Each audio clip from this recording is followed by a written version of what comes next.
boys and girls. This video is going to show you how to unpack your supplies that you just picked up on the 17th. So you can watch this at your own pace and pause it as you need to, but I'm going to show you how you should take everything out and put it in your binder. So first thing, when you get your bag, go ahead and take out the items, but leave them in the order that they are in. So you're going to see that a stamp falls out. Remember, this is what you're going to use to correct your work. So that way when you turn it in on the next time, I can see that you're correcting with us. And then that way it ensures that you're asking questions too if you're getting one wrong. So it helps me know that you are following along with us. So please go ahead and you can take the stamp out first and then go ahead and put it in your learning area, maybe your pencil box. So that way it's within reach when we do our correcting. The next thing you're going to see is you're going to see a yellow piece of paper. This has our new class times. We're still getting a few people who are asking when things are happening. So on here, you're going to see that school starts at 8:30. Remember, you want to log in a few minutes before so you're on time. It has our recess time, our lunch time, and when class starts again, your independent time and the end of school. And then it has those special things like music and PE. So that way you can write this or maybe even keep it right next to your computer. So it's right there so you're able to see. The really tricky one is that Tuesday morning when you start in music. All right, the next thing is you're going to see a badge, your badge stapled to the back of your schedule. So if you want to keep it together, you can, and then you always have an extra badge there for you if you need it. So I would also put this next to your computer in your learning area. The next thing you're going to see is a list of materials that are in your bag.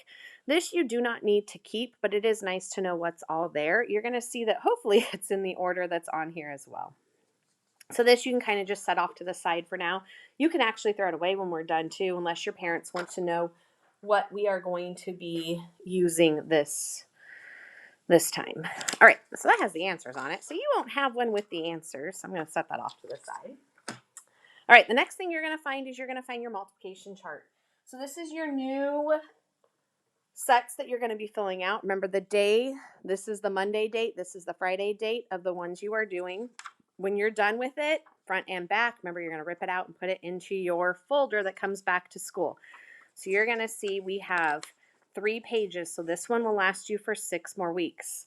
What you're going to do is you are going to take your multiplication part. You're going to find your math section. I would put it all the way at the end if I were you so you can find it. Maybe before the mystery pictures, which I know we haven't gotten to yet, and this we're going to use in Unit 2. So remember, you're going to open your binder by pushing forward the tabs, and then we're going to put our multiplication chart right there in our math section.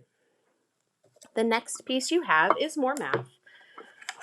So these are the cubes that I've been talking about. Those are the hints that you can use to help you with word problems. This is a really important page, so I would put that in the very front of your math section. So once again, I'm going to open up my binder. I found my math tab, so it's going to be the first thing in front of my math tab. You're going to see the next thing in here. You should have your Unit 2 math book and math homework. We are going to be starting that on Monday, so make sure that's in there and accessible. Then you're going to close it up. It does have sentence frames on the back, so that way when we come back to school and we start talking about the work we're doing with buddies, if we're able to do that, then you've got some sentence starters there to help you. You can also use these to help you with your learning buddy when we're talking about something in the classroom.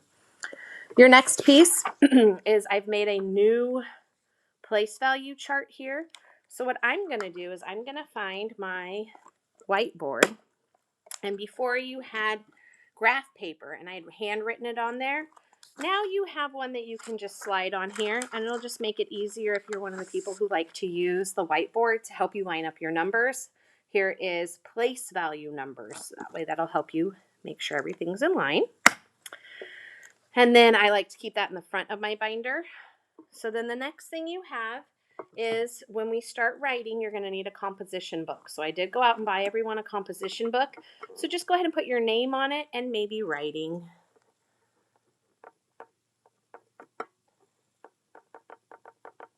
And then this I would put in your learning area as well. It probably is not going to fit in your binder, so keep it next to where you keep your binder so it's easy to get to. Then we're moving into ELA. So you're going to see we have our DLR next. So what I'm going to do is I'm actually going to pull my DLR, my Unit 1 markers and minions. You can see it's labeled up here, markers and minions. This is what we're going to start using with our TCRs to be able to help answer questions. So it's also part of ELA. And then you're going to grab the StoryWorks. So you're going to take these 3 things next.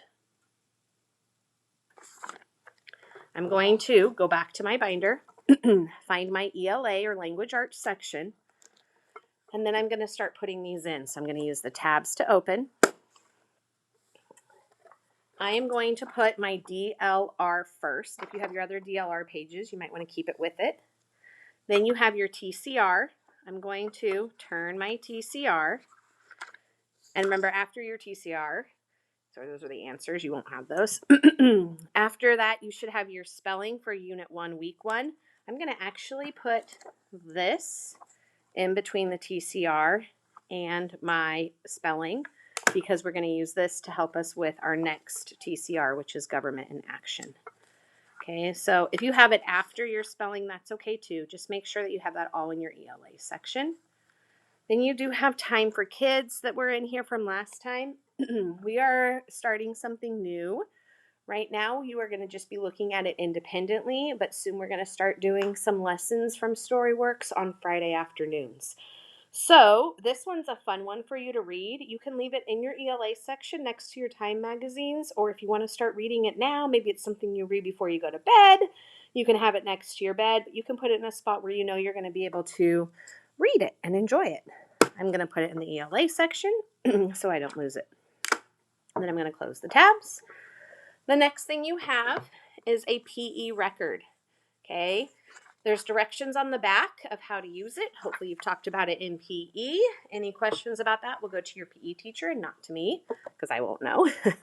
I would leave this right in the front, maybe next to my name tag, so that way when I'm done doing my activities, I can record it on here and then put it back in. Okay. The next thing you have in there is you have our next book order. And so our book order is due Thursday, October 1st.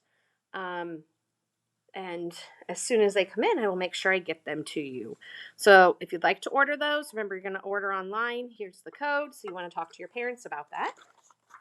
The next thing you have is your return to school folder. So any finished work that you have completed, you're going to be putting into here to bring back to school. Our next material pickup, I do believe, is in the beginning of October. So you're going to want to be keeping everything we finish and putting it in here. I would keep this in your bag with your name on it. Mine happens to be black. So I'm going to keep mine in here so I don't lose it and it's ready to go for next time. And then I like to keep this in my learning area as well. The next thing in your bag, you're going to find our new fundraiser. So these have all the prizes on it. Look at all the awesome things that you were able to earn. I even see money in there. So make sure you're asking your friends and family to help support Brown. Remember, don't go door to door unless you have parent permission and probably a parent going with you. So all the directions on how to do this are found in here. So you can talk to your parents about that as well. There are different catalogs in here. So there's cookie dough, there's wrapping paper, and we are getting close to the holiday season, so you can get some of your Christmas shopping done and help support Brown at the same time. So I'm doing this video during lunch, and this is making me really hungry. So there are definitely some yummy treats in here that you can talk to your parents and friends and family about buying and enjoying while you're supporting the school. Here is the form to be filling out, and once again, the directions on the front tell you how to do that. And then all the prizes you can earn. Here's the different levels. So for each item you sell, notice to sell 2 to 3 items, you'd earn A. If you sell 6 to 10 items, you're going to get B and A. C, if you sell 11 to 15 items, you get the prize C, B, and A, and so on and so forth. So as you move up levels, you get that level and everything lower than it. So notice this one, 175 items or more. You get to earn everything on here and $200 cash, woohoo, or an Xbox Series X. I don't know what Series X means, but it sounds super exciting. So I know we've got some Lego fans in here too. So that would be between 100 items and 100, well, really 100 and more items. You've got the Amazon, the Echo, which is cool, or $50. Here you could have $100 instead. So cool prizes on there. I know we have a lot of basketball fans too. This is one that's a light up one. So you got to sell between or 70, 35 or more, and you'd get F and everything below. So lots of fun things for you in this bag. The last thing that's in there is a copy of your iReady report. And so it's highlighted on the top if it's math or reading, and different areas that you are able to work in, and the iReady lessons that we're really going to be focusing on to help you get ready for the next grade, for 5th grade. So hopefully that helps you organize your binder and all of your materials, and great job.